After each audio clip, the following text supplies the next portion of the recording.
You are listening on Garden Story. If you enjoy it, please like, comment, and subscribe. Wishing you happy listening. In my previous life, because his white Moonlight was supposedly sick, he extracted my bone marrow. I never had a single child in that entire lifetime. When I turned 50, the white Moonlight's husband died. Nathan Gu was so overjoyed he cried tears of happiness, divorced me immediately, and married his precious white Moonlight. The family of 3 reunited, abandoning me to live alone until my death. He said he had already spent half his life with me, so the remaining half should be devoted to his white Moonlight's child. How utterly ridiculous. Only after I died, in my spirit form, did I discover that his white Moonlight never actually had leukemia at all. Looking at the wedding invitation in my hand, tears streamed down my face. Nathan beside me gently reached out to wipe away my tears. "Once we're married, I'll belong to you, only to you," he said. He thought I was happy, finally getting to marry him. He believed that marrying him was my greatest wish in life. I nodded and dried my tears. Things will be different this time, because I've been reborn. In this life, I don't need you anymore. Congratulations, sister. You finally get to marry Nathan. Unlike me, I only have a few more years left to live. Behind us, Vivian Chu's sickeningly sweet voice suddenly rang out. I felt a chill run down my spine, my body stiffening. Vivian walked up to Nathan and me. She wore a white dress with light makeup and a beautiful chestnut-colored wig. Someone so full of life, yet constantly talking nonsense about dying soon. "Why did you come here?" Nathan took her hand and had her sit beside him. Picking up a wedding invitation sample from the table, he praised it admiringly. "Beautiful design. Of course it is. I'm a professional designer, after all." Vivian smiled with innocent charm, completely ignoring the fact that she had no reason to appear at a wedding planning company that wasn't in a commercial district and wasn't convenient for her at all. The wedding company representative looked puzzled. "If only I could have a wedding invitation too. Too bad I won't live to see that day." Nathan grasped her hand, his face filled with concern. "Don't say such things. Vivian is so beautiful and gentle. Any man would want to marry her." I could feel someone's gaze. Vivian was looking at me, wanting to see jealousy on my face. I simply placed the invitation down calmly and told the awkwardly smiling representative, "Just print this design. After all, I won't be getting married anyway. How the invitation looks or who designed it doesn't matter anymore." In my previous life, on my wedding day, Vivian suddenly fell critically ill and needed a bone marrow transplant. Right before the ceremony began, Nathan dragged me to the hospital regardless of everything, forcing me to donate my bone marrow to Vivian. After everything was finished, due to high fever and various uncomfortable symptoms, I was hospitalized for 2 days. During those 2 days, I learned a horrifying truth. I had been secretly tested for bone marrow compatibility, requiring continuous cell-stimulating injections for 4 days, followed by drawing about 10 milliliters of my blood along with the patient's blood for HLA typing tests. And I had absolutely no memory of any of this happening. In my previous life, I thought Vivian was truly dying, believing I was doing a good deed by saving a life, so I didn't mind. Now knowing she wasn't sick at all, yet still doing these things to me, I don't know what to feel. Hatred. Yes, but I hate Nathan. Everything was caused by Nathan. In my previous life I was blind, but not in this one. I picked up my phone to call Chris. The executive producer was far away in Tanzania. Hearing my voice, Chris was delighted. She immediately invited me to join their filming mission at the next location. The date would be the 15th of next month. How fortunate, the result was almost exactly what I had hoped for. They were still short-staffed. This project filmed endangered wildlife species around the world, calling for people to protect the earth, and also preserving precious images of animals about to vanish so future generations would know they once existed. The entire team was female. Chris had specifically invited me before, but Nathan had refused. These filming locations were usually deep forests and mountains, wild rainforests and jungles. Sometimes you'd go 6 months without cell phone signal. He would go crazy if he couldn't contact me for 6 months. In my previous life, I didn't go. In my final decades, I lived with regret. By then, I no longer had the strength to carry those heavy wildlife photography equipment. In this life, I won't leave any regrets. After giving Chris my definite answer, she immediately sent me the address. Fortunately, Chris wasn't participating in the filming, but staying at base camp to organize the post-production video editing team, so I could make up for the regrets of my previous life. I checked and found that to reach the location by the 15th, I needed to depart half a month earlier. Today was also the 15th, meaning I had to leave on the 1st of next month. Unfortunately, the 1st of next month was the wedding day. Looking at the calendar I had bought to prepare for the wedding, I circled the 30th. Just 15 more days until I could leave here to continue my wildlife photography dreams. Thinking that someday my name would appear in National Geographic documentaries, I felt incredibly excited. Suddenly I smiled at the calendar on the wall. Suddenly a hand reached out and circled the 1st, followed by Vivian's sickeningly sweet voice. Sister, if I could marry Nathan, I would count down the days like this too. No need to be embarrassed. I suddenly realized that Vivian thought I was afraid of her exposing my desire to marry Nathan, so I deliberately circled the day before. Actually, I did it to avoid being dragged away for bone marrow extraction. So I had to leave one day early. Never mind, you're not important anymore. No need to explain. But the smile on my face gradually faded. Nathan had brought Vivian home again without asking my opinion. But this house was bought by Nathan, and now it seemed only I had no right to stay. Thinking of this, I suddenly felt relieved. Seeing that I didn't respond, Vivian looked at Nathan pitifully. Sophia, Vivian is talking to you. Why are you being so rude? Not answering? Nathan's face showed displeasure. Answer? Want to see me jealous like before? I'm very comfortable with this, I said coldly and turned to go into my room. I returned to my room, closed the door, and put on headphones. The outside world was shut out from me. Wildlife photography wasn't just a technical challenge, but also a physical one. To build up my strength, I had previously bought some hand weights and a punching bag, plus a gym membership, listening to music while lifting weights. When I was drenched in sweat, I suddenly saw Nathan's angry face appear at the balcony, his mouth constantly saying something. I took off my headphones and he had already entered the room, snatching the weights from my hands and throwing them hard onto the bed. Sophia, can't you be more understanding? Vivian is dying, and you're here listening to music and lifting weights. He spoke angrily while opening the door. I already told you she's fine. You keep worrying, making me climb through windows, afraid something might happen to her. I looked at my laptop on the bed, smashed by the weights. Nathan acted as if he didn't see it. My heart shattered along with it, tears welling up in my eyes. In the end, I stubbornly held them back. After a long while, I turned around to see Vivian looking down at me provocatively. There she goes again, creating drama to make Nathan hate me for no reason. Before, I would have been furious, but now I truly don't care anymore. I only felt sorry for the laptop that cost me 10,000 yuan. Don't you know you're wrong? Nathan looked at my expression. Why did you close the door? You wouldn't answer your phone.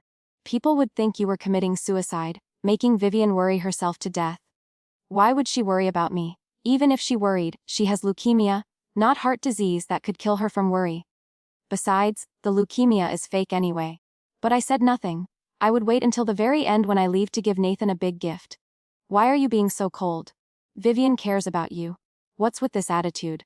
Nathan acted as if I had done something earth-shattering. Nathan, let it go. Maybe Sophia doesn't like me being here, so she closed the door. After Vivian spoke, tears began flowing. Sister, I'm sorry. I won't come to bother you anymore in the future. Please never lock your door again. It's very dangerous. What if you fainted and no one outside would know? When I was little, I almost died because of this. She spoke until she was sobbing. I listened with no interest. Why did you go home? Your parents are on a business trip. You're home alone.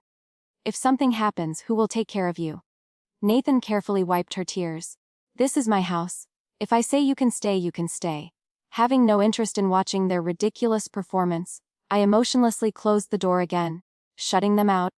Going to the bed, I put the weights on the floor and picked up the laptop. Inside were many photos I had risked my life to take. These were my most precious memories. Looking at the nearly destroyed computer, tears fell again. Nathan knew how much I treasured this laptop. What he destroyed wasn't just the laptop, but years of my hard work. I had once told Nathan that this was proof of my efforts toward my dreams. When it broke, all the years of effort I had saved in it were destroyed too. In my previous life, this was my only comfort. In this life, I can pursue my dreams myself. I put it in a bag. I can throw away Nathan, but not this laptop. Just as I finished packing, I heard a loud noise at the door, like a motor running. Looking at the shaking door, I realized what the person outside was doing. That lunatic was using a drill to break the lock on my room door. I opened the door, and Nathan stumbled forward with the drill, his head hitting the door. Nathan, are you okay? Vivian pulled Nathan back, worried to the point of almost crying. Sister, why did you suddenly open the door? Nathan got hurt. Nathan was worried you'd lock yourself in and hurt yourself. Don't you understand Nathan's love for you? If anyone loved me like that, I'd have no regrets in this life. Didn't you say you only have a few years left to live? Can't you find a man in those few years? I walked around her and went outside, not wanting to watch their mutual delusion anymore. One madman and one madwoman. In my previous life, Vivian married a tycoon but gave birth to Nathan's son. When the tycoon died, the three of them used his money to live happily. Actually, Nathan's family was quite well off too. If I hadn't experienced my previous life, I could never have imagined Nathan capable of such things. Sophia, if you walk out that door, don't ever come back. Cancel this wedding too. When I reached the door, Nathan shouted. I stopped. With only half a month left, finding a rental would be troublesome. Hotels aren't clean, and renting usually requires a 2-month deposit plus 1 month's rent, with a minimum 1-year lease. Without enough time, they won't return the deposit. Moving out in 15 days would be too expensive. For the past 2 years, because Nathan didn't want me to, I had hardly worked at all. Every photography job I received had to be approved by Nathan first. If the client was too handsome, no good. Too wealthy, no good. Too powerful, no good. Everything was no good. In the end, jobs that could pass his scrutiny were practically non-existent. I couldn't do any work, yet all the household expenses were my responsibility. My previous savings were nearly depleted over these 2 years. Now the money in my wallet was only enough to buy a plane ticket to the filming location. After subtracting food and car rental costs for the journey, there was almost nothing left.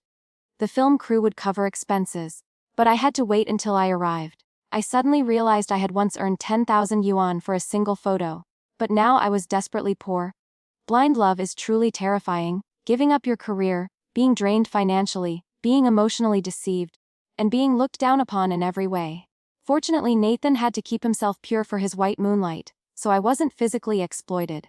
Thinking of this, I returned to the living room, sprawled on the sofa, and turned on the TV. Seeing me soften, Nathan's expression became much more pleasant. He was certain the lock was broken and couldn't be locked again. He sat beside me and patiently peeled an orange. Sophia, don't be so impulsive in the future. Just be good, and we can live well together. Can't we? That's right to him, a life with 4 people wasn't too crowded. In my previous life, he was intimate with me while having a child with Vivian. I wonder how Nathan felt when Vivian was intimate with that other man. Probably jealous. Anyway, when I turned 50 and he heard that man had died, he was more overjoyed than if an enemy who had killed his parents had died. I didn't eat the orange he peeled, just held it while staring at the TV and giving a perfunctory response. Okay. A crash came from the kitchen, the sofa jerked, and then Nathan's figure rushed into the kitchen. Vivian, what's wrong? Then Vivian was carried out by Nathan and placed on the sofa. I disgustedly moved to one side. Oh, what happened to you? Vivian woke up in Nathan's arms, looking completely shattered. Nathan, I'm sorry. I was just trying to cook for you both, but I fainted unexpectedly. Nathan worried. Why are you cooking? You're not well. I quietly took out my phone and Googled, does leukemia cause frequent fainting? Google answered me, leukemia can cause fainting, but the probability and frequency are not high. It seemed Vivian had also researched symptoms related to leukemia. No matter the frequency, as long as there was a possibility, Nathan would believe her without question. Sophia, go cook, he said. My hand froze. In the past, I would have obediently gone to the kitchen. After all, there was now a dying patient here, and Nathan needed to care for her. But how could I go now? I clutched my stomach. It hurts so much. I'm on my period. My face was full of pain as I looked helplessly at Nathan. How about we order takeout? And get me some brown sugar water too. After saying this, I clutched my stomach and rushed back to my room. Nathan was completely shocked, but he had seen me rolling on the bed in menstrual pain before. In the past, he would prepare heating pads, ginger soup, and brown sugar water for me. Now he had long forgotten when my periods came. So when I mentioned my period, he was stunned because he couldn't tell if I was telling the truth or lying. He always claimed to love me, so he certainly couldn't admit he didn't remember my cycle. After all, he had once sworn to spend his whole life making sure I never had to do housework during my periods, just enjoying being served like a queen by him. Though the last time was years ago, Vivian lying in Nathan's arms was also stunned. According to plan, she and Nathan should be cuddling together now, with Sophia Wong serving them like a maid in the kitchen cooking for them. Nathan, takeout isn't clean. I'm not well. And the doctor said it's best not to eat outside food. Her whiny voice made me feel sick listening from inside the room. Unfortunately, the door had been drilled with a hole, so it couldn't block out the sound. I lay on the bed thinking about how to survive these 15 days. I went to the gym. The gym membership was a card I bought years ago when I signed up for a project. It still had a few months left before expiring. Entering the gym, I started physical training, focusing on strength, building exercises. At noon, I bought a diet meal from the gym. While eating, I booked plane tickets online and rented a self-drive car to the photography location. Once there, the project team would help me return the car. In the afternoon, I stayed at the gym too. This way, I could exercise while avoiding those two lunatics. I felt great. I couldn't remember the last time I had been this happy, or when I had last felt the sensation of being drenched in sweat. It was truly addictive, though I couldn't train like this every day. In the evening, I returned home to find Vivian and Nathan eating at the table, happy and harmonious like a family. Each time Vivian fainted, she could stay here for 5 days. Nathan would only let her go home after being certain she wouldn't faint again. After all, Nathan's apartment had 4 bedrooms, each with its own bathroom. I might as well consider it shared living. Sister, you're back. Nathan cooked personally for you. Come eat with us. Vivian's sickeningly sweet voice rang out again. I glanced at the food on the table. Only leftovers remained, and the rice was completely gone. I didn't know what I was supposed to eat. I smiled faintly. I already ate outside. Sophia, where did you go today? Why didn't you text me all day? You keep randomly accepting those chaotic photography jobs. When you get sold out, I won't help you. Nathan suddenly slammed his bowl down on the table. Didn't I tell you before? You must report your daily activities to me. Don't make me unable to find you. I looked up and saw Vivian unable to suppress her smile. I went to the gym. I spent over 10,000 yuan on that membership. It would be wasteful not to use it. Not wanting to argue, I answered casually. Nathan couldn't possibly think I was working out to leave anyway. Hearing this, Nathan's face finally showed some warmth. Go wash the dishes. I'm tired from cooking, and Vivian isn't feeling well. Vivian adjusted her newly bought wig. Thank you, sister. I really wanted to know whether Vivian had actually shaved her head or not. I used to think she wore wigs for beauty, but now I suddenly realized the wig might just be hiding the fact that she still had a full head of hair. Someone like Vivian who loved beauty so much, even when faking illness and wearing pale makeup, she had to look naturally beautiful. How could she bear to become truly bald? Today, while resting at the gym, I had researched that leukemia patients normally have to shave their heads completely. Before I could answer, Nathan and Vivian had already returned to their room. In the past, I would have definitely agreed, afraid of being cursed by others for arguing with someone about to die. Today, looking at the pile of leftover food, I found it unbearable. I suddenly thought that before Vivian returned home, if Nathan knew I was on my period, he definitely wouldn't let me touch a drop of cold water. Returning to my room, I put on a face mask, took 2 packs of tissues, gathered everything from the table into the kitchen, closed the kitchen door, put on gloves, poured dishwashing liquid onto the tissues, and used them to wipe all the leftover food off the plates and bowls, then put everything in the oven to dry. Looking at the clean, tidy dishes and bowls, I was satisfied as I arranged them on the kitchen rack. These bowls and plates were just like Nathan and Vivian, clean and tidy on the outside, but disgusting on the inside. Behind me, Vivian's voice rang out again. Sister, thank you for your hard work. I'm not well, so I'll need sister to take care of me a lot in the future. In the past, Vivian liked saying these things to provoke me, and every time I would go crazy. Now I just responded warily. It's nothing. I don't argue with people about to die. Not receiving the fury she expected, but instead being called someone about to die, Vivian's face contorted as she glanced back once. Nathan's bedroom door was tightly closed. Sister, you don't think Nathan likes you, do you? Let me tell you something. Only things men can't have stay forever in their hearts. Someone like sister who offers herself on a platter isn't valuable at all. I laughed coldly. Wasn't Vivian also offering herself on a platter? It's just that her methods were more sophisticated than mine. Coming to other people's homes every day under pretense, wasn't that also offering herself on a platter? In this city, I had a few photographer friends. Previously, because Nathan didn't want me to, I had gradually distanced myself from them. One person still actively kept in touch with me. I planned to say goodbye to her before leaving. I arranged to go shopping with her, but today she had a wedding to shoot, a wedding for a tycoon. Sophia, why don't you come help me? Today one of my staff has diarrhea and keeps running to the bathroom. I'm thinking about who I can find for emergency help. Later, she chose to work in the wedding industry. The pay wasn't much, but she loved the excitement. She said watching others get married was like seeing her own happiness. I preferred quiet, so I chose wildlife photography. From previous conversations, I knew the wedding industry was mostly booked in advance. Good professionals were already scheduled 6 months to a year ahead, especially on auspicious days. I'm out of options. Today is an auspicious day, and everyone capable has been booked. Sophia, come save me. Tonight I'll treat you to a big dinner.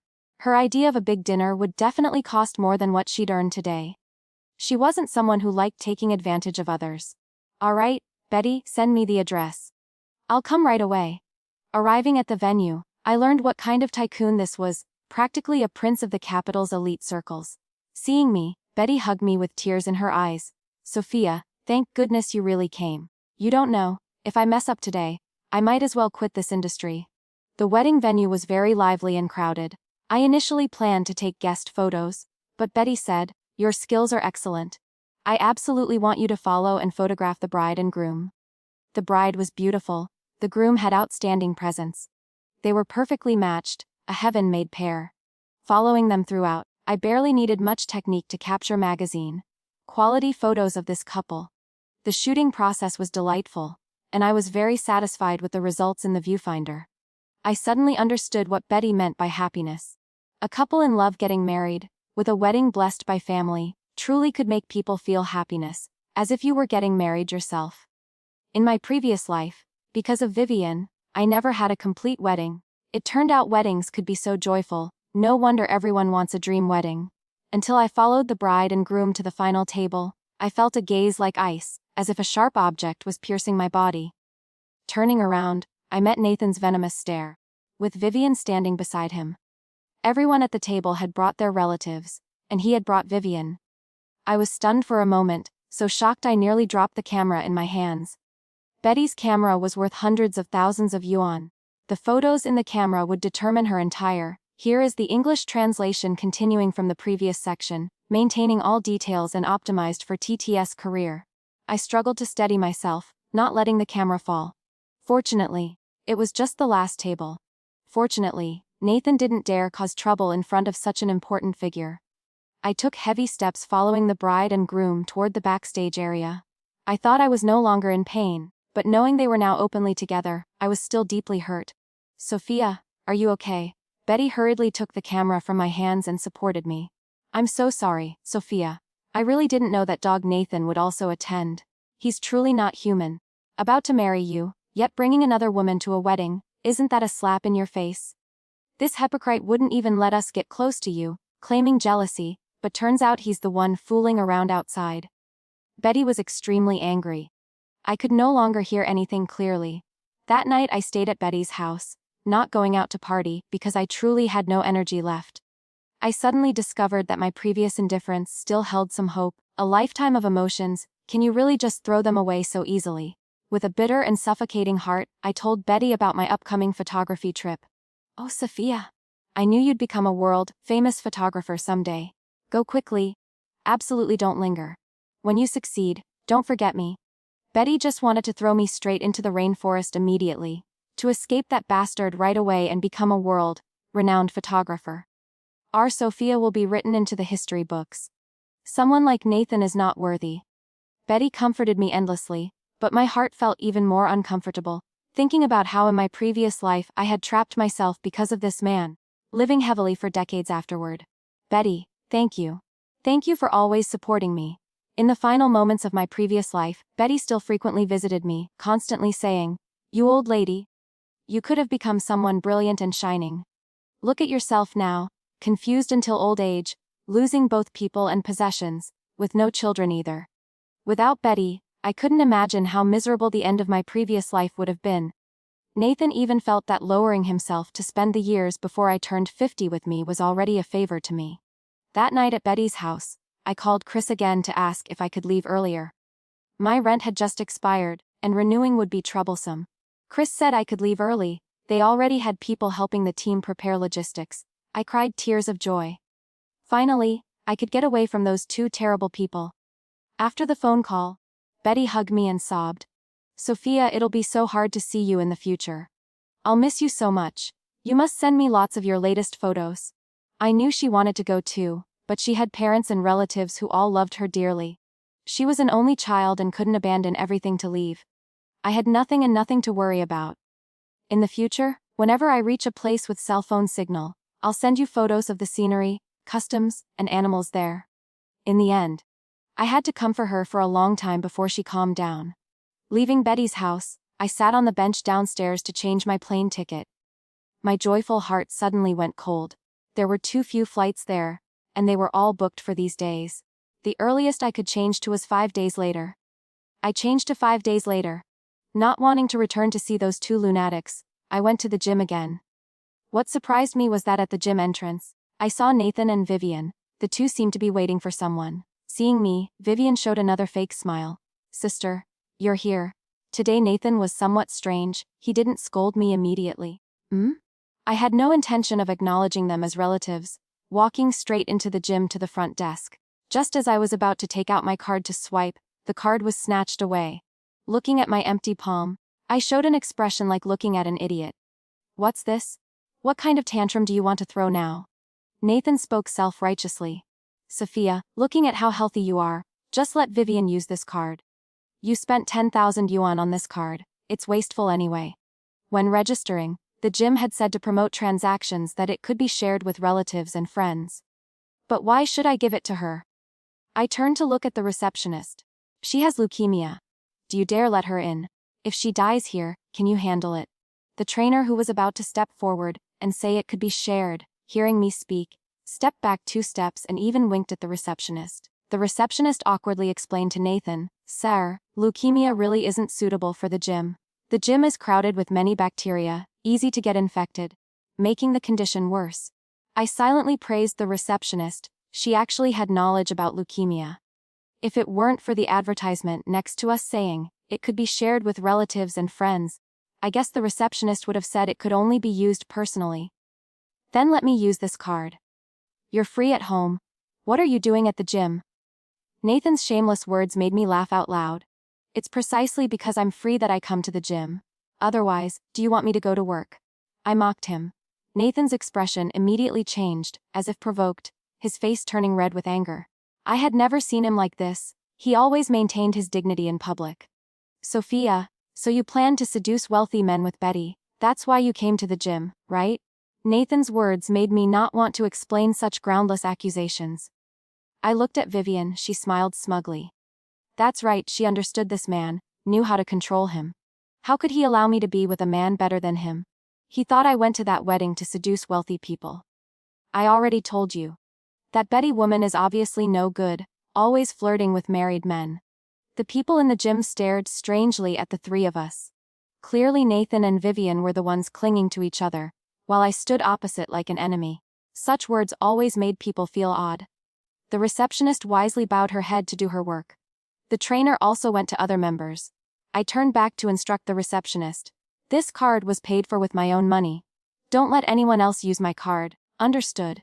The receptionist nodded. Yes, Miss Wang. From now on, your card can only be used through facial recognition. Nathan didn't expect the receptionist to agree so quickly. He threw the card on the ground and stomped on it a few times. If you do anything wrong to me, don't ever dream of marrying me in this lifetime. After saying this, he dragged Vivian away from the gym. I picked up the card and threw it in the trash. After all this commotion, I no longer had the face to work out here. I spent a day visiting all the places I had been to in college, taking photos and posting them on social media, just photos, no words. That evening I returned to Nathan's house, packed all my personal documents into a small bag, planning to wait until they were sound asleep, before going out to stay at Betty's for a few nights. There was a knock on the door. What is it? I opened the door to see Nathan with an unfathomable expression. Dinner time. I already ate. I was about to close the door. From the living room came Vivian's voice. Sister, all the places you posted on social media today were places where you and Nathan used to date, weren't they? Nathan was so moved after seeing them, He specially cooked dinner for you himself. If you don't eat, you'll hurt Nathan's heart. For a moment I was speechless. I had just wandered around the university campus. After 4 years of dating in college. Naturally every corner of the school had our footprints. It wasn't because it was related to Nathan. Seeing Nathan's face darken, I stepped out of my room and went to the dining table. I had no intention of eating, just didn't want to waste energy arguing with him. When I sat at the table, I discovered all the dishes were not ones I liked. I hated the smell of mutton most, and the entire dining table was filled with the odor of mutton. I looked emotionlessly at Vivian sitting across from me, wanting to see my collapsed expression. Nathan completely failed to notice any of this. It seemed he had truly forgotten I didn't eat mutton. Vivian ladled a bowl of soup for Nathan. Nathan, drink more mutton soup to warm your body. Then she casually ladled me a bowl too. Sister, you have a bowl too. Nathan simmered this all afternoon. Nathan didn't go to work today. I deliberately asked. Every time Vivian fainted, Nathan had to stay home with her for 5 days, afraid she might suddenly die. Nathan said awkwardly, the company had nothing today. Vivian happily finished her bowl of mutton soup, then looked at me puzzledly. Sister, why aren't you drinking? Doesn't it taste good? Nathan simmered it all afternoon.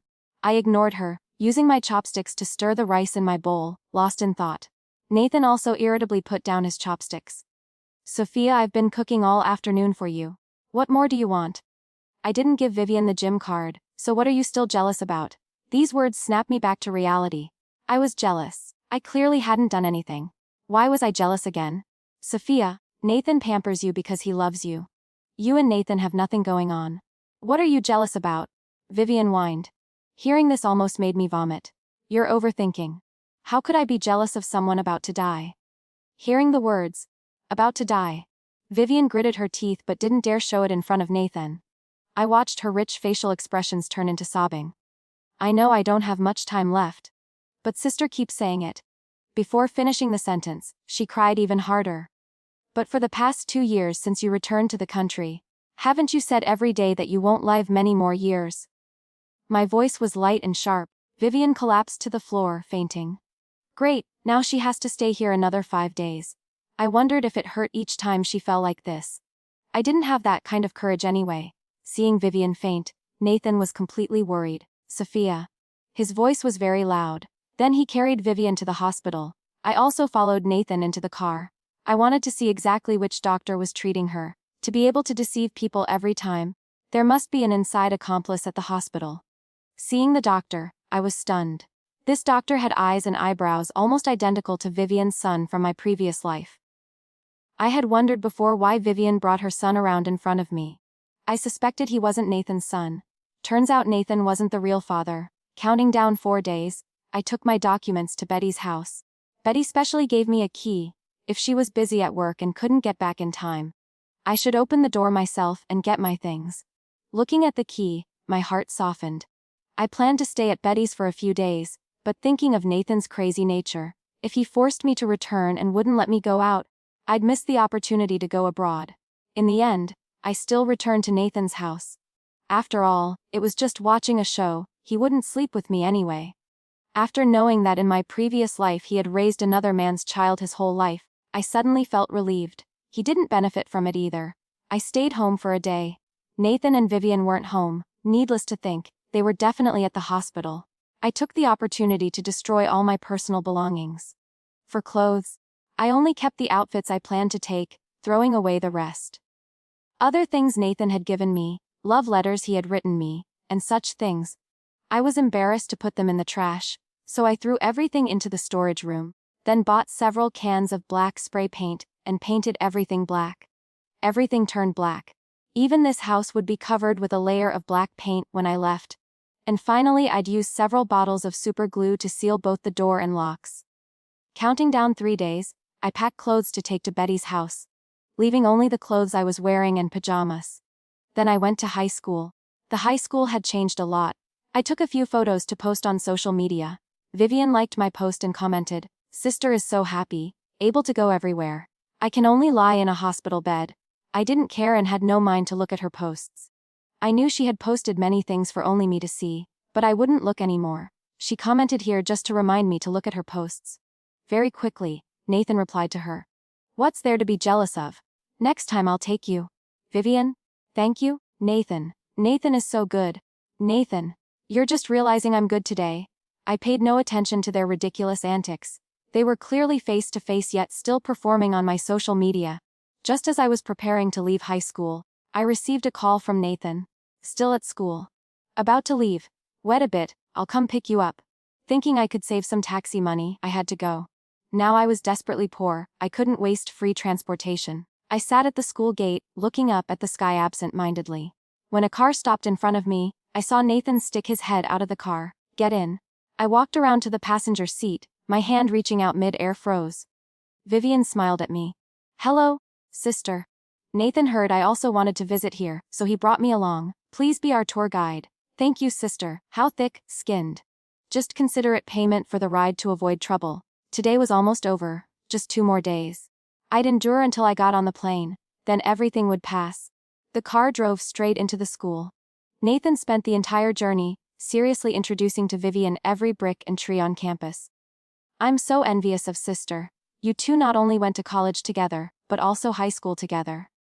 Just when I thought Vivian would say again that she wouldn't live many more years, she suddenly changed the topic. Sister is so happy. Hearing these words, Nathan's vanity was filled, unable to suppress a smile at the corners of his mouth. I smiled too. That's right, in this life I'm very happy. I won't be tied down by this terrible couple anymore or play games with them. Maybe not just 5 people, surviving to the end in my previous life was truly a great blessing. Hearing me speak, Nathan became even happier. For the first time in front of Vivian, he put his arm around my waist. In the future, when you want to return to our old school to reminisce about our past, remember to call me. Oh, I wanted to vomit. He thought he was so clever, thinking I returned to school because of him. When Nathan went to the bathroom, Vivian and I waited outside for him. Vivian rarely showed her distorted expression. Sophia, don't think using past memories can tie down Nathan. I'm the one he wants but can't have. As long as I want it, you'll never have a wedding. I smiled faintly. In my previous life, she had indeed succeeded, so I couldn't refute it. I thought silently. The day was almost over. Don't cause trouble anymore and ruin the plan, ending up with the same result as my previous life. Counting down 2 more days, I was awakened from my dream by knocking on the door. What is it? With messy hair, I saw Nathan outside the door. It's already 900. Why aren't you up yet? I just noticed Nathan and Vivian, one in a smart suit, one in a flowing long dress, truly a talented man and beautiful woman. Seeing my lack of reaction, Nathan's smug face suddenly darkened. Sophia, today we're going to try on wedding dresses. I suddenly remembered there was still the wedding dress fitting step. Why don't you two go try them on? Your figures are similar anyway, I said lightly. Both people outside the door showed strange expressions. Did I hit their dark thoughts?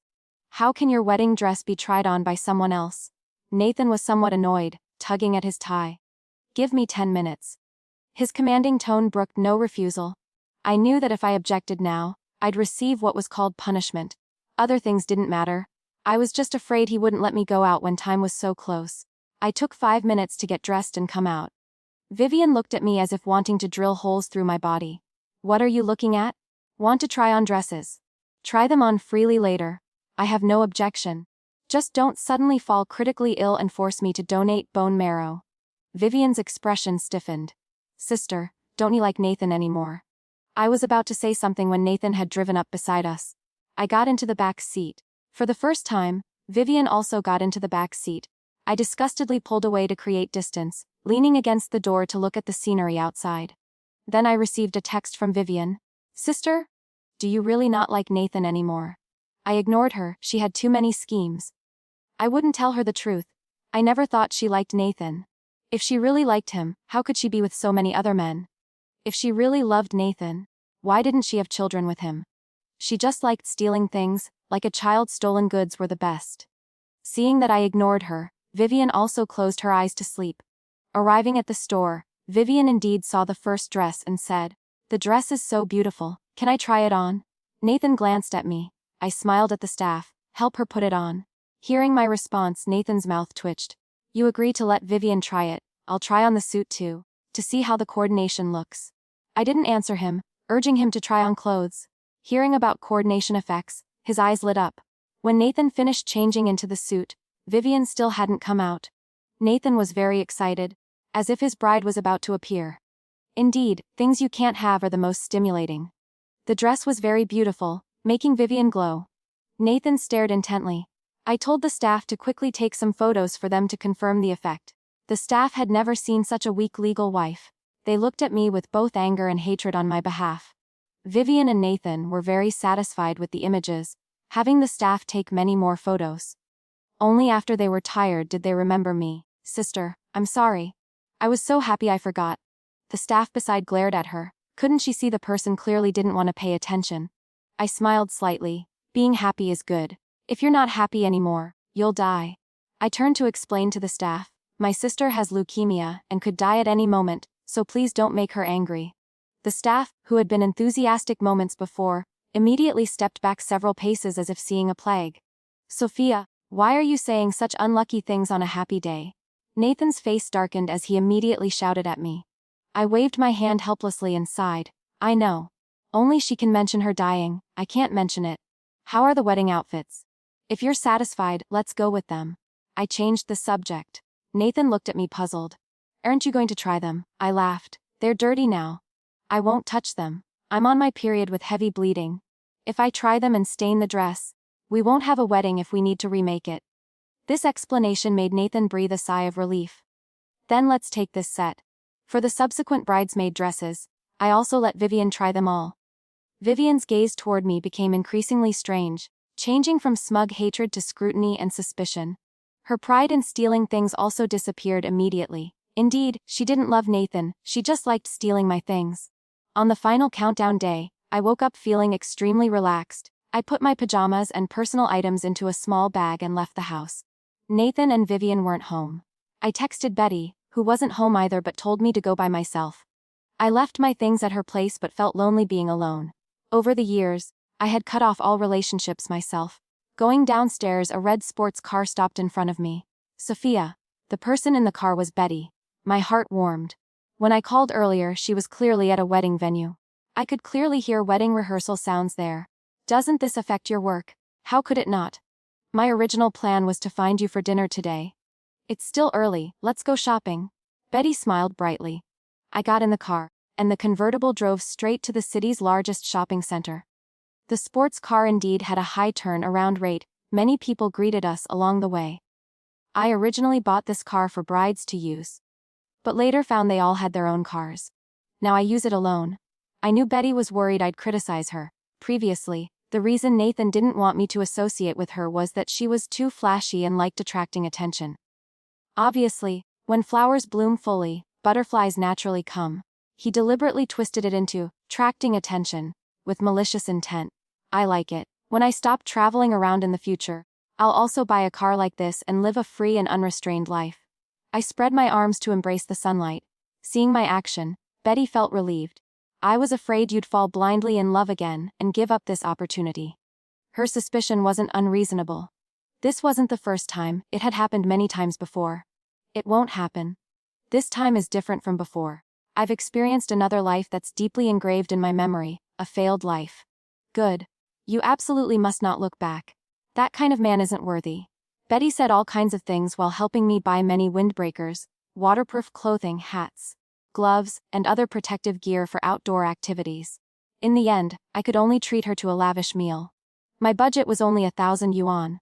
After buying plane tickets and renting a car, my bank account only had 100 yuan left. This was the best farewell dinner I could afford for her.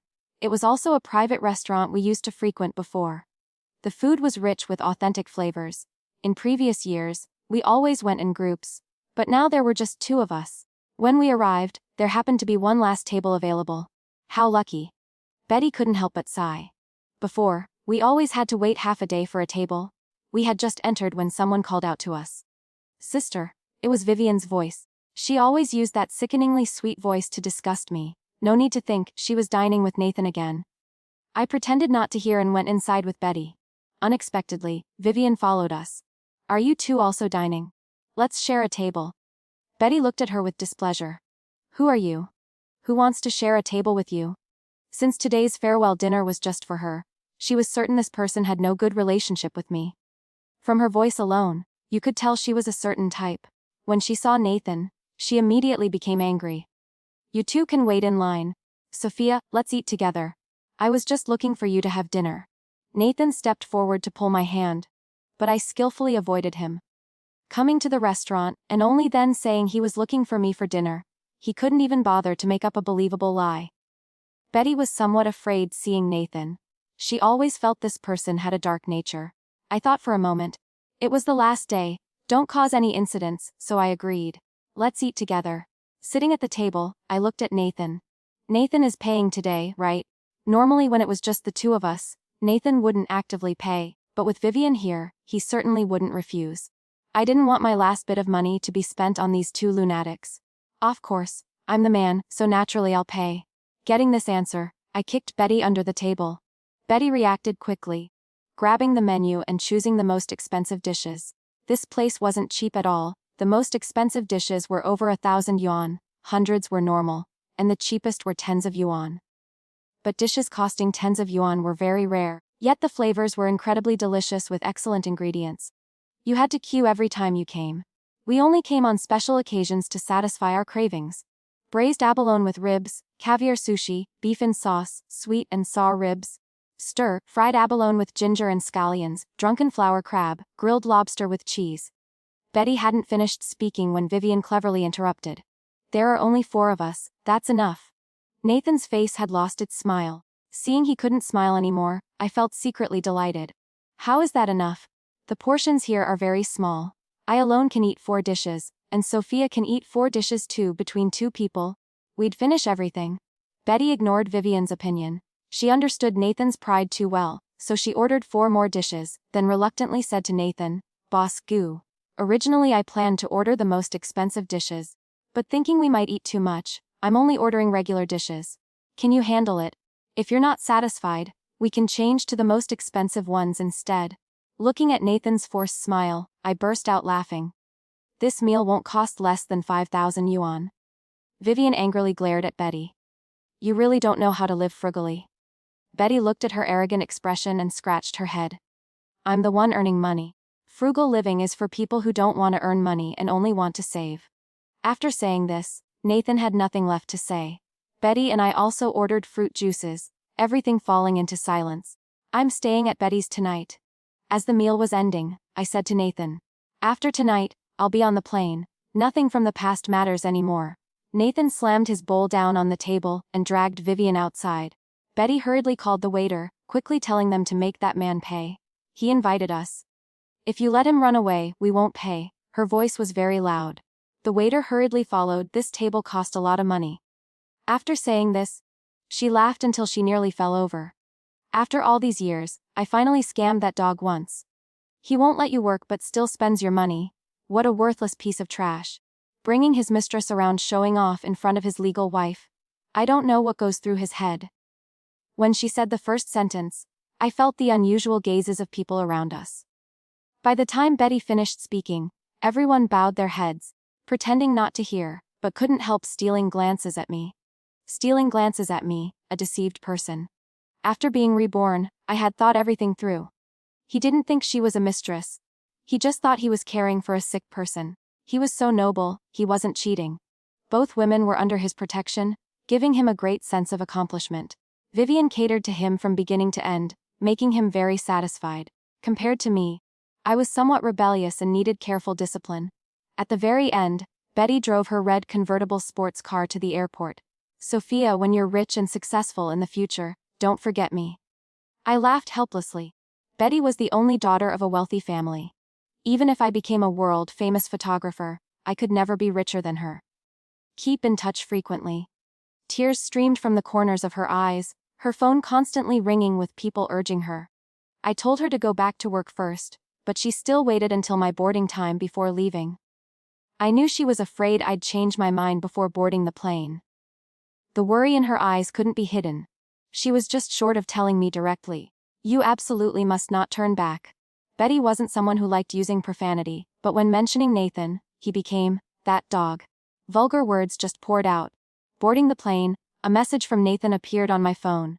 You're becoming more and more disobedient. Stay at that woman's house and reflect on yourself. If you don't reflect well, don't come back.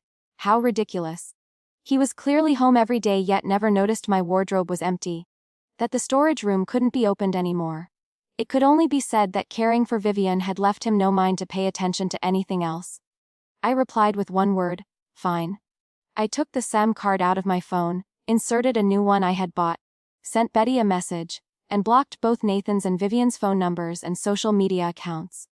Before blocking Vivian's social media, I glanced through all her recent posts. They were all about Nathan, exactly like a couple in love. Now these things had nothing to do with me anymore. When the plane took off, I threw the SIM card and the ring from my hand into the toilet trash bin. From now on, I would soar through the blue sky, no longer imprisoned in one place. After 2 plane transfers, car rentals, and various transportation, half a month later, I finally reached the address Chris had given me. A location on the African savannah where the logistics team had already set up base camp. The project members had finished filming in the rainforest, and were on their way here. They'd arrive in a few more days. Checking my phone, there was no longer any signal. The screen still showed my last conversation with Betty before getting in the car. I drove the team's rental car for a tour around the savannah, taking some photos along the way. The remaining photographers would arrive in a week. They were all people I regularly saw in photography magazines. I was very excited. My photos had also won prizes in international photography competitions. Although I was more than 10 years younger than them, they didn't treat me as a newcomer at all. I endured the same intensity of photography work as them, the same photography assignments. As a result, I grew very quickly. The photography work on the African savannah ended after 6 months. 6 months later, I had transformed from a fair-skinned young woman into someone half-black from sun exposure. But my entire demeanor had completely transformed. I could now confidently complete all photography tasks, without worrying that lack of experience would slow down team members. Before my phone had signal again, images of me confidently being interviewed and photographed had already been posted online. In the opening segment of National Geographic's photographer interviews, among a group of white people, my half-black appearance stood out dramatically, and because I was the youngest, I quickly became famous domestically. As soon as my phone got signal, I heard Betty's loud shouts in her messages. Text messages couldn't satisfy her desire to talk. A series of voice messages showed how overjoyed she was for me. I replied with a message. We have to move locations now. Betty immediately replied, damn, from now on, to get your latest news, I'll have to watch TV. The photography locations had no signal. Photo drafts were sent daily to the editing department for publication. Chris adjusted filming plans based on audience feedback. Betty and I had talked on the phone in the car. I asked how she was doing lately. She said everything was fine and told me to photograph well. When I hung up, a social media message caught my attention. It turned out that when I disappeared, Nathan frantically searched for me. He went to find Betty every day. When Betty wouldn't tell him, he went to sabotage every wedding Betty photographed. Betty couldn't stand it anymore and had now returned home to inherit the family fortune. The message sender was Betty's best friend, also my old classmate. I slumped into the car seat, thinking of Betty acting so cheerfully earlier, as if nothing had happened. My heart felt bitter. I sent that person a message. Sorry, I just saw this. There's no signal on the savannah. The other side typed for a long time, finally replying, you absolutely must not tell Betty. Okay. My phone had no other messages, but social media had many friend requests. I didn't accept any of them. No matter what Nathan did, it had nothing to do with me. Having experienced 2 lifetimes, Betty's character had been proven. Thinking that because of me, her photography career had been cut short like this, my heart felt choked up. I would rather she had just told Nathan where I was. The next time I met Nathan was 2 years after the project ended, when I returned to Shanghai to see Betty. By now, I was no longer half-black but had a bronze complexion. At the airport, Betty spotted me immediately. Sophia. She smiled, showing her white teeth. I walked quickly to her side. She wore a beautiful dress. I wore military-style clothing with my hair in a bun, wearing sunglasses. How did you recognize me? She had told me to wear glasses to avoid being recruited by domestic photography organizations. Yet she recognized me at a glance. I felt like wearing glasses was pointless. No choice. In the crowd, you're the darkest person. Ha! She laughed until she nearly fell over. We got into Zero, her sports car again. This time we went to her small villa, a 3-story house. You can stay on the 2nd floor. I'll stay on the 3rd. Betty waved her hand generously. Now you're an internationally famous photographer. I can't let you suffer any losses. You stay on the second floor, and you'll pay rent. After 2 years of filming, I had earned quite a bit of money. I was no longer poor. The doorbell rang. It was Nathan. That dog is stalking me again. Go meet him. I couldn't let Betty's normal life be disturbed anymore. In front of the villa gate, Nathan and I faced each other. After 2 years of not seeing him, he seemed to have aged 10 years, no longer looking young and carefree as before. You're still so beautiful. He tried to take my hand, but I had already avoided him. Nathan, say what you need to say. I didn't marry Vivian. In my heart, I only want to marry you. Before he finished speaking, Vivian had arrived. Nathan. The three of us stood facing each other, an indescribable feeling. Nathan, do you really not need me anymore? You used to say you'd take care of me for life. Vivian looked pitiful, no longer confident as before. She still wore a wig, kneeling on the ground looking at me. Sister, now you have everything. Do you still want to compete with me for Nathan? Suddenly thinking of my previous life, though Vivian had faked her illness, she had lived an elegant and decent life. Take her home. I told Nathan. In the future, keep your people under control. Sophia, what exactly did I do? Why did you leave me? Nathan cried out heartbreakingly. I don't love you anymore. You didn't do anything wrong. You're very good, you're a kind person. I don't like kind people. I like selfish men who can only fit me alone in their hearts. Sophia, you're forcing me. Vivian and I have no relationship. She's just a sick person who won't live long. In my previous life, she lived longer than me. He was about to come pull me back. With a thud, Vivian fainted again. I secretly rolled my eyes. Nathan hesitated for a moment but still carried Vivian away. Sophia, wait for me. I'll take her to the hospital and then come find you. I thought Nathan wouldn't return. But that evening he really came, standing in front of Betty's villa. That night it poured rain and Nathan stood in the rain all night. The next morning, he fainted. Betty called an ambulance for him. Nathan's parents came to see me. Sophia, Nathan is just kind-hearted. He has no feelings for Vivian at all. For 2 years, he's always been thinking of you. Please forgive him. I'm not kind-hearted, and besides, she has parents. She's not someone without family. Why does she need his kindness? In the end, the conversation with his parents wasn't pleasant. Betty said that for 2 years, his parents had been trying to persuade Nathan to marry Vivian.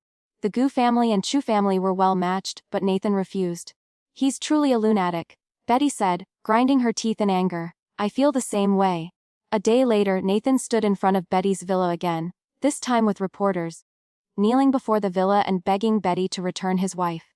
He cried pitifully. If I hadn't experienced my previous life, I might have been moved by him too. Betty poured a basin of water down from upstairs, soaking the people in front of the door. Immediately, residential security came to chase everyone away. Next time you let these flies in, I'll sue you all. Betty owned many villas in this area, and security didn't dare offend her. Online public opinion wouldn't calm down. I planned to go to the capital to open a photography studio, wanting Betty to invest, not to take her money but to thank her for all her support. Photography was also her dream. If not for Nathan, I'd rather not open a photography studio in Shanghai. It was really too troublesome. Betty was delighted finally, she could participate in photography in another way. While we were happily discussing studio plans for the future, a group of people burst into Betty's house. Nathan immediately knelt down, followed by a crowd of reporters. Sophia, please save Vivian. Where's the residential security? What kind of operation is this? Betty grabbed a cup from the table and threw it at Nathan. Nathan didn't dodge, his forehead immediately started bleeding. Looking at all the cameras, I comforted Betty. I couldn't let her get involved in online violence too. Speak up, how do you want me to save her? I looked down at him from above. Vivian's leukemia suddenly worsened. She needs an immediate bone marrow transplant. Please help her, you're the only person who can donate bone marrow to her right now. That's right, saving one life is better than building 7 pagodas. The reporters nearby also began fanning the flames, pleading for me to save their daughter. 2 figures suddenly appeared before me and knelt down. These were Vivian's parents, people I had never met in my previous life. Ridiculous, in my previous life, I was Nathan's hunting dog, directly led away by him. Now they planned to lead me away too. Someone who had lived another life in a different way, their daughter didn't have leukemia, and these 2 definitely knew it. To make things difficult for me, they dared to do such vicious things. Fine, take me to see how she is right now. Initially, I wanted to let them destroy themselves, but they wouldn't let me live in peace. Then let's lose face together. Surrounded by cameras, I was taken to the hospital room. Vivian lay on the hospital bed, looking completely emaciated and pale, her face yellow as if death was near. I said to the cameras, "Can I speak privately with the patient for 2 minutes?" Nathan and Vivian's parents looked at me warily. "Don't worry, I've made a name for myself now. I won't destroy my own future." Hearing me say this, everyone left the room. I closed the door and locked it, then walked to the bedside. "What do you want to do?" Vivian jumped out of bed. I crossed my arms looking at her. "Aren't you supposed to be dying? You look pretty energetic though." Vivian's expression changed. "I'm afraid you'll harm me, so I have to use all my strength." She pretended to get back in bed and lie down. "Let me tell you, if you dare do anything to me, don't expect to live peacefully in this country anymore. All the reporters outside are my people." I smiled looking at the camera that some reporter had forgotten to take from the bedside table. As a photographer, I'm very familiar with photography equipment. Though it looks like just a small handbag, it's actually a high-definition hidden camera. I sat down calmly by the window. "Initially, I didn't want to get entangled with you. I hadn't needed Nathan for a long time. But you two insisted on jumping in front of me. You even want my bone marrow. Are you worthy?" I took out a disposable makeup remover wipe from my bag, which I had soaked with makeup remover oil before coming. Before Vivian could react, I had quickly jumped onto the bed, sat on top of her, held her mouth shut, and within 2 seconds had wiped off all the makeup on her face, revealing a face full of vitality. Some reporter's livestream room was now in chaos. The reporter received a phone call and rushed in frantically because he saw on the livestream screen, "Murder. Murder." The screen could only show me sitting on the bed, my body blocking Vivian's face from view. It couldn't capture her fair, energetic face. The knocking on the door became urgent, followed by pounding. I jumped off the bed and conveniently pulled off both the wig and hairpiece from Vivian's head, revealing a head of smooth black hair. The livestream comments suddenly stopped, then erupted with all kinds of reactions. "Oh my God, the person on the bed is disguised and pretending to be seriously ill. Look at that smooth black hair. Who told me she'd been undergoing chemotherapy for years? Am I the only one who noticed Sophia's movements were very agile? She's a wildlife photographer. Without agile movements, she would have been eaten by wild animals long ago." When I got off the bed, the door had already been opened. This was a hospital. How could it really be locked from the inside? Vivian's parents rushed in to hit me. I kicked both of them away with one leg and one arm. I had wanted to do this earlier at Betty's villa. Nathan looked at me in disbelief. "You don't want to." Before he finished speaking, he saw the person on the bed. What was originally a red wig was now a head of smooth black hair. The emaciated face had also disappeared. "Vivian, you are..." Before Nathan could finish, he spat out a mouthful of blood. I walked through the crowd of reporters, left the hospital, and passed by Nathan's parents. Oh, Nathan's mother sighed deeply. The next time I met Nathan was 3 months later at mine and Betty's studio. Our business was doing very well. Many luxury brands came to us to photograph wildlife alongside fashion models, to create high-end fashion photo shoots. There were also many companies asking us to film wildlife documentaries for public service campaigns. Our work schedule was fully booked. For non-dangerous shoots, I would take Betty along. This time, Betty and I were preparing to depart when Nathan blocked our way. "Sophia, I truly loved you before, but Vivian is pregnant now. I have no choice but to marry her. Congratulations. After the baby is born, remember to get a DNA test." After saying this, Betty and I left laughing. A year later, I met Nathan again. He was covering his face, crying. "Sophia, did you know early on that Vivian had another man? The baby isn't mine, is it?" "Oh, I was just guessing. After all, she always liked other people's men. Now that you belong to her, she'll definitely find someone else. You poor cuckold." Haha. Betty couldn't stop laughing. "Finally, you're no longer Nathan the dog. Congratulations on your promotion to Nathan the cuckold. Self-respect is non-negotiable. Never sacrifice your dreams, career, or identity for someone who treats you as an option while making others their priority. True love doesn't involve manipulation, financial control, or emotional abuse. When someone shows you their character through actions, choosing another person repeatedly, dismissing your pain, breaking your belongings, believe them. The courage to walk away from toxic relationships, even when it's difficult, opens doors to authentic happiness and personal fulfillment. Your worth isn't determined by someone else's ability to see it. Choose yourself, pursue your passions, and surround yourself with people who genuinely support your growth. Thank you for listening on Garden Story. If you enjoy it, please like, comment, and subscribe. Wishing you happy listening.